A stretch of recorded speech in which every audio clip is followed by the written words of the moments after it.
Hello everyone. आज की video में हम बात करेंगे सिफलैक्सिन दवा के बारे में। सिफलैक्सिन दवा का यूज किन किन बीमारियों को ठीक करने के लिए किया जाता है, कितनी डोज होती है, जानेंगे इस वीडियो में। चलिए दोस्तों, वीडियो को शुरू करते हैं। सिफलैक्सिन जो होती है, ये एक सिफलोस्पोरिन ग्रुप की एंटीबायोटिक होती है।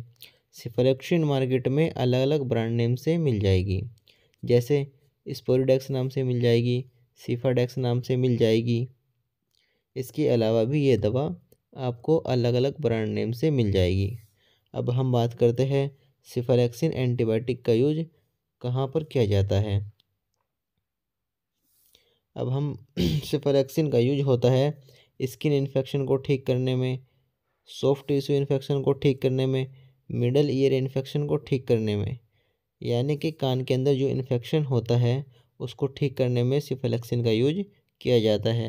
यूटीआई को ठीक करने में, यानी कि यूरिनरी ट्रैक्ट इन्फेक्शन को ठीक करने में, बोन इन्फेक्शन और जॉइंट इन्फेक्शन को ठीक करने में सिफलैक्सिन का यूज किया जाता है। फेरेंगाइटिस यानी कि गले के इन्फेक्शन को ठीक करने में सिफलैक्सिन का यूज किया जाता है। कई बार गले के इन्फेक्शन से सूजन आ जाती है, तो उस सूजन को ठीक करने में भी सिफलैक्सिन का यूज किया जाता है। रेस्पिरेटरी ट्रैक्ट इन्फेक्शन यानी कि लंग्स के अंदर जो इन्फेक्शन हो जाता है उसको ठीक करने में सिफलैक्सिन का यूज किया जाता है। डेंटल इन्फेक्शन के अंदर अगर दांतों के अंदर कोई बैक्टीरियल इन्फेक्शन हो गया है, उसको ठीक करने में सिफलैक्सिन का यूज किया जाता है। अब आपको ये बात याद रखनी है कि जो मैंने ये इन्फेक्शन बताए हैं, इन सभी में तो सिफलैक्सिन का यूज किया ही जाता है, लेकिन इन्फेक्शन कई तरह के होते हैं। जैसे कि वायरल इन्फेक्शन भी हो सकता है, बैक्टीरियल इन्फेक्शन भी हो सकता है और फंगल इन्फेक्शन भी हो सकता है। क्योंकि जितनी भी एंटीबायोटिक है वो सभी बैक्टीरियल इन्फेक्शन में काम आएगी। अगर वायरल इन्फेक्शन है तो वहाँ एंटीबायोटिक का कोई रोल नहीं है। अगर वायरस की वजह से इन्फेक्शन हुआ है तो वहाँ एंटीवायरल ड्रग देनी होती है। अगर फंगल इन्फेक्शन है तो वहाँ एंटी फंगल ड्रग्स का यूज किया जाता है। अगर बैक्टीरिया की वजह से इन्फेक्शन है तो वहाँ एंटीबायोटिक का यूज किया जाएगा। जो भी मैंने ये इन्फेक्शन बताए हैं, अगर ये बैक्टीरिया की वजह से हुए हैं तो ही एंटीबायोटिक का यूज़ करना है।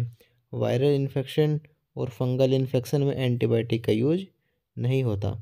वायरल इन्फेक्शन में एंटीवायरल और फंगल इन्फेक्शन में एंटी फंगल का यूज किया जाता है। ओके, ये इसके यूज थे। आगे हम बात करते हैं इसकी डोज की। सबसे पहले हम बात करते हैं चाइल्ड डोज की।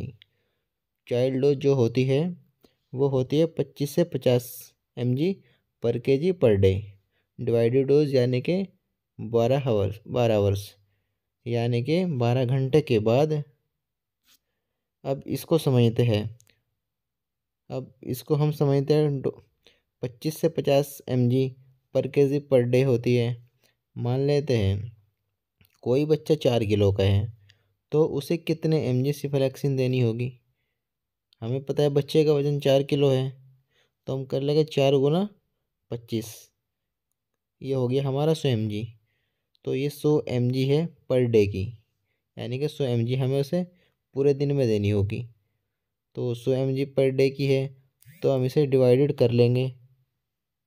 डिवाइडेड करने से आया 50 mg, यानी कि 50 mg सुबह और 50 mg शाम को हमें उसे सिफलैक्सिन देनी होगी।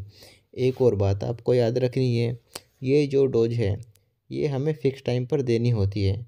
मान लिया बच्चे को हमने दवाई दी सुबह 8 बजे, तो बच्चे को हमें शाम 8 बजे दवाई देनी होगी। ओके, अगर हम इसे फ़िक्स टाइम पर नहीं देंगे और फिक्स टाइम से 1 या 2 घंटे के बाद देते हैं तो दवाई का जो असर है वो कम हो जाएगा। यानी कि हमने सुबह बच्चों को दवाई 8 बजे दी और हमें उसको शाम को भी 8 बजे देनी है, लेकिन हमने उसको शाम को 8 बजे के बजाय 9 या 10 बजे दी, तो उससे क्या होगा, जो दवाई का असर है वो कम हो जाएगा। तो इसलिए हमें इसे जिस टाइम हम सुबह दें उसी टाइम पर हमें शाम को इसको देनी चाहिए, ताकि डोज सही से बने रहे और बच्चे को जल्दी आराम आ जाए। अब आगे बात करते हैं एडल्ट डोज की। सिफलैक्सिन की डॉक्टर के द्वारा एडल्ट डोज कितनी दी जाती है। सिफलैक्सिन की जो एडल्ट डोज है वो है 500 mg सुबह शाम, यानी कि वही 12 घंटे के अंतराल पर 500 mg सुबह और शाम देनी है। यानी कि हमने उसे 500 mg सुबह 8 बजे दी तो शाम को भी हमें उसको 500 mg 8 बजे ही देनी है, यानी कि एक फिक्स टाइम पर देनी है। और जो ये डोज़ है ये सिर्फ एक नॉर्मल इन्फेक्शन के लिए है। अगर इन्फेक्शन ज़्यादा है तो डॉक्टर इस डोज़ को इंक्रीज़ कर देगा। ठीक है, आशा करता हूँ आपको चाइल्ड डोज और एडल्ट डोज दोनों ही समझ में आ गई होगी। अब हम बात करते हैं साइड इफ़ेक्ट की। सिफलैक्सिन के क्या क्या साइड इफ़ेक्ट होते हैं। कोई भी एंटीबायोटिक होती है उसके कोई ना कोई तो साइड इफ़ेक्ट होती है, तो सिफलैक्सिन के भी ये कुछ साइड इफ़ेक्ट है। सबसे पहले जो साइड इफ़ेक्ट है वो हमें देखने को मिलेगा कि रैशिस हो सकता है, एलर्जी हो सकती है, नोजिया हो सकता है, डायरिया हो सकता है, वॉमिटिंग हो सकती है, स्टोमक पेन हो सकता है। इनमें से कोई भी साइड इफ़ेक्ट देखने को मिल सकते हैं। और ज़रूरी नहीं है कि साइड इफ़ेक्ट हो, किसी किसी को कोई साइड इफ़ेक्ट भी नहीं होता और किसी किसी को हो जाता है। तो इनमें से कोई भी साइड इफ़ेक्ट आपको देखने को मिल सकता है। तो दोस्तों ये थी आज की हमारी वीडियो। आशा करता हूँ आपको यह वीडियो समझ में आ गई होगी।